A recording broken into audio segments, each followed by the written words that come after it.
Welcome to English Teacher Talk, and thanks for joining us for today's deep dive. Yes, welcome. I'm your host, the one who usually brings a giant stack of books and research to the table, hoping to, distill it into something you can actually use in your classroom. And I'm the resident pedagogy expert for today's deep dive. I'm basically here to help bridge the gap between that high-level educational theory and the very real, very unpredictable environment of your actual classroom. And we are really going to need that bridge today because our mission is to synthesize materials from the British Council, recent academic journals on second language instruction, and some ESL teaching guides. Right, to extract the ultimate practical guide to giving clear instructions in the classroom. Exactly. But before we get into the mechanics of Teacher Talk, I want to start with a scenario. If you're listening to this on your commute or prepping for your next class, really picture this. Have you ever finished explaining an activity and most of your students just continued staring at you? Oh, the blank stares. Yes. Or they immediately started asking their classmates what they are supposed to do. It is a universally painful experience, honestly. I mean, you spend an hour crafting the perfect lesson plan, you deliver what feels like a beautifully articulate explanation, and you're just met with a wall of confusion. Or, even more frustrating, they immediately start doing the completely wrong task. Oh, yeah. Like, you clearly ask them to write 3 sentences about their weekend, and you look closely and see they are actively drawing a picture of a cat. Which happens all the time. Or they ask you the most basic questions right after you finish speaking. Yes, you just said, open your workbooks to page 10, and immediately 3 hands shoot up asking, teacher, what page? Right. And here is the paradigm shift that the sources insist we establish right at the top. When that happens, when students do the wrong task, or you're repeating instructions multiple times, or they ask those basic logistical questions right away, it is almost always an instruction issue, not a student issue. I have to admit, my initial instinct is to push back on that a little bit. Well, sure, it's natural to feel that way. Because it is incredibly easy to stand at the front of the room and think, wow, this particular group is just completely checked out today. They just aren't listening. It's a bitter pill to swallow. But the research points the finger back at us, the teachers. Giving clear instructions in the classroom is a distinct, highly technical skill. Right. It's not just something that naturally happens because you speak English fluently. And the stakes for getting it right are massive. Because poor instructions just directly manufacture confusion. Yeah, exactly. That confusion breeds off-task behavior, which then requires repetition, which leads to mutual frustration. And then you just completely lose the momentum of your lesson. 100%, which is why the sources link clear instructions directly to classroom management and student engagement. Good instructions save so much time. If they don't know what to do, they physically cannot learn. Okay, so if the fault lies in our delivery, let's look at the actual strategies the sources outline. Let's start with physical presence and attention. Yes, the multitasking trap. We are all chronically guilty of trying to give instructions while multitasking. We absolutely are. Just think about the typical teacher in motion. You're like erasing the whiteboard, scanning your desk for a dry erase marker, walking down the aisles, passing out a stack of papers. And simultaneously projecting your voice, saying, okay, everyone, take a look at the reading passage and find the 3 verbs. Right. And the sources explicitly highlight why that is a total recipe for disaster. The human brain, especially the brain of a second language learner, simply cannot process novel physical stimuli and complex auditory instructions at the same time. So the first definitive rule of clear instructions is that you must stop multitasking. You have to pause everything you are doing, face the students, and get their full undivided attention first. And that requires a deliberate pause. You might use a bell or raise your hand or just stand at the front of the room perfectly still. Just to signal that something important is happening. Exactly, because you cannot compete with physical movement for their cognitive focus, especially when it comes to the distribution of materials. Oh, let's drill down into that detail about materials because it jumped out at me as something I do constantly. The British Council materials are adamant about this. You must never, ever hand out worksheets, dice, cards, or any physical materials before giving the instructions. Never. And let's think about the underlying mechanism of why that rule exists. The moment you place a piece of paper on a student's desk, their visual and tactile focus is immediately hijacked by that object. They're scanning the margins, looking at the pictures, wondering what the empty blanks are for. Right, their auditory processing essentially shuts down. It's like handing someone a brand new, top-of-the-line smartphone, and while they're holding it, you start reading them the legal terms of service out loud. There's a perfect analogy. Their focus is entirely on the shiny new object in their hands. They're tapping the glass, looking at the camera lenses, and your voice just turns into the adults in a Charlie Brown cartoon. Wah, wah, wah. Exactly. You have to deliberately withhold the shiny object until they know the exact rules of engagement. Okay, so you've managed their physical attention. Your hands are empty, their desks are clear. The next hurdle is the actual language you use. Which brings us to the next key strategy. Keep your instructions short and sequential. And this is where I find the research really challenges our social instincts. I think a lot of us overcomplicate our classroom instructions simply because we are trying to be pleasant, polite humans. Oh, absolutely. We use this excessively conversational, highly natural language. Right. We stand up there and say, okay, guys, if you could all settle down, it would be really great if you could possibly open your books now to page 20, if you don't mind.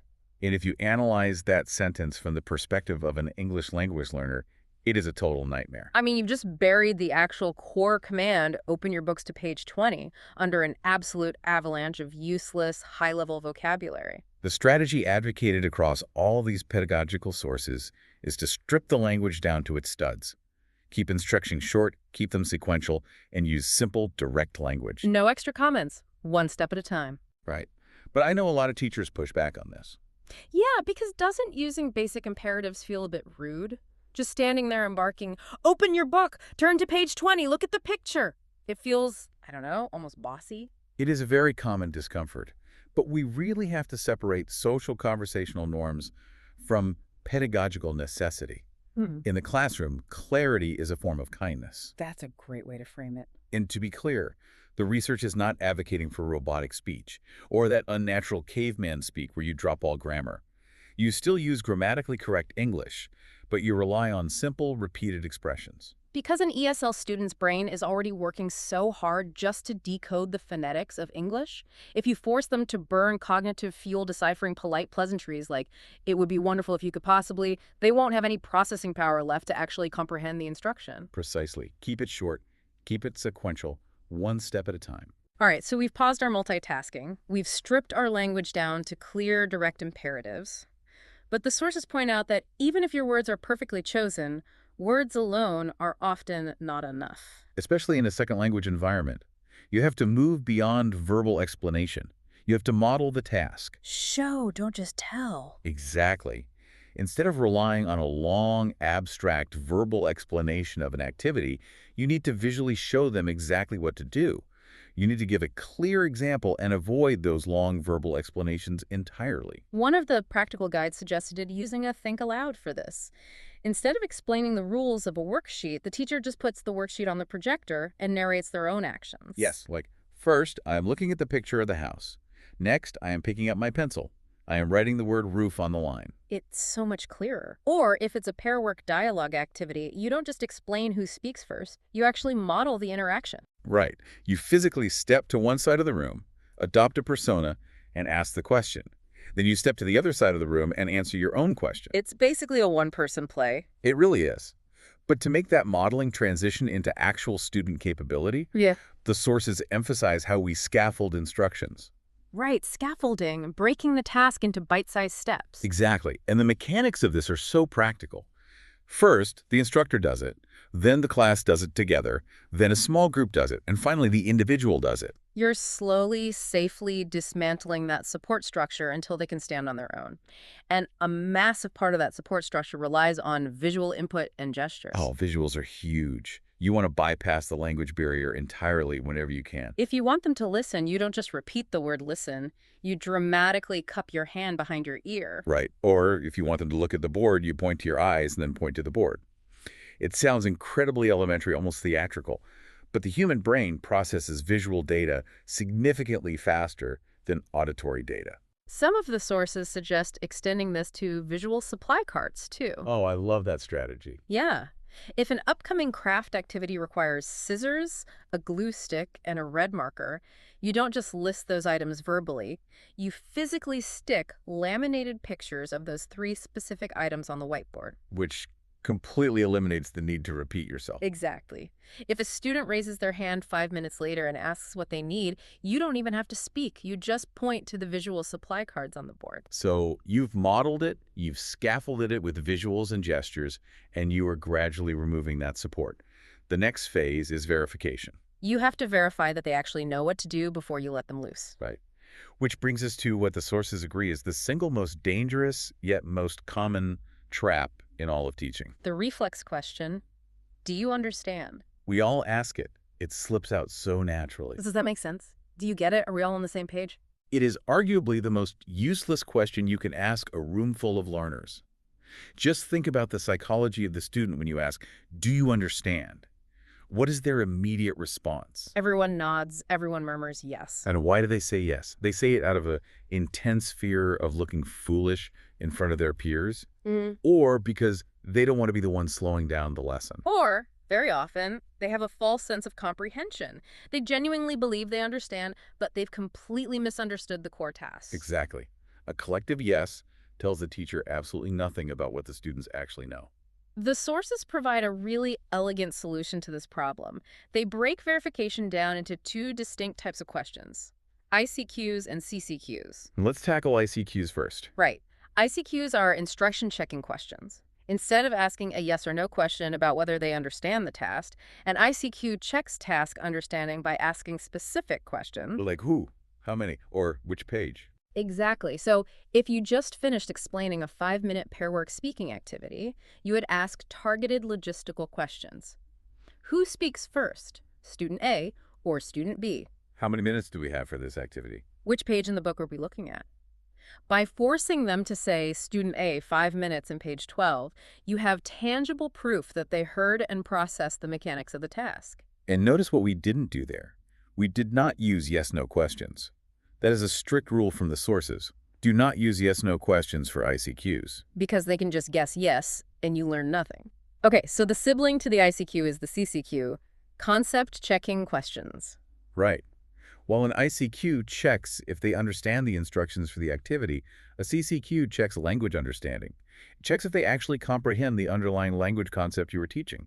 And the rules for CCQs are to keep the questions simple and focused and require short answers only. Let's build one right now. Let's say I am teaching the English word pet. Okay, good example. I show a picture of a dog. I say, this is a pet. My instinct is to ask, do you understand what a pet is? But we know they will just nod. And in their heads, they might incorrectly deduce that pet is just another word for dog. Right. So to build a CCQ, I might ask, is a tiger a pet? That is a much better start. But notice that you still asked a yes-no question. The sources warn against using yes-no formats even for CCQs, because a student still has a 50% chance of just guessing the right answer. Oh, right. So I need to keep it focused, but avoid the yes-no trap. How about an either format? Either questions are perfect for CCQs. Okay, so I could ask, where does a pet usually live? In a house or in the jungle? They answer, in a house. Then I ask, who feeds a pet? A person. Or does it hunt for itself? They answer, a person. Exactly. You're testing the defining characteristics of the vocabulary word with simple, short answer questions. That makes so much sense. Just to lock this in for you listening, ICQs check the mechanics of the task. The who, the how many, the which page. CCQs check the comprehension of the actual language. And neither of them should rely on yes-no answers. Which leads us to the final phase of giving instructions. You've checked their understanding. Now you have to actually initiate the activity. The pedagogical guides emphasize adding control and clarity to this transition. Because if you just kind of trail off and say, so, yeah, go ahead and get started, students sort of slowly, awkwardly drift into the activity. It's chaos. You need to set clear time limits. You have exactly 5 minutes. Yes. And use a clear start signal. Something unambiguous like, okay, let's begin. It acts like the starting pistol at a track meet. A clear start signal tells them the transition from passive listening to active work has officially occurred. And you pair that start signal with visual instructions. Having the steps, the time limit, and the supply cards visible on the board ensures that once you say, let's begin, that clarity remains in the room even while you aren't actively speaking. All right, We have covered a really practical set of strategies today. Let's do a quick, punchy recap of the core methods for giving clear instructions in the classroom. Go for it. First, stop multitasking. Pause, face your students, and get their attention before you speak. Next, keep your instructions short and sequential, one step at a time with simple, direct language. No extra conversational comments. Right. Third, model the task instead of over-explaining it. Show them exactly what to do with a clear example. Fourth, scaffold those instructions. Break the task into steps, use visuals and gestures, and gradually remove the support. Fifth, completely ditch the phrase, "Do you understand?" Yes. Replace it with ICQs and CCQs to actively check task and language understanding. And finally, add control and clarity with time limits, visual instructions, and a clear start signal. And now, keeping with the spirit of the research, it is time to turn the tables and verify comprehension. We're going to give you, the listener, your own CCQs to mentally answer right now to see if the core concepts of this deep dive really stuck. Okay, first question for the audience.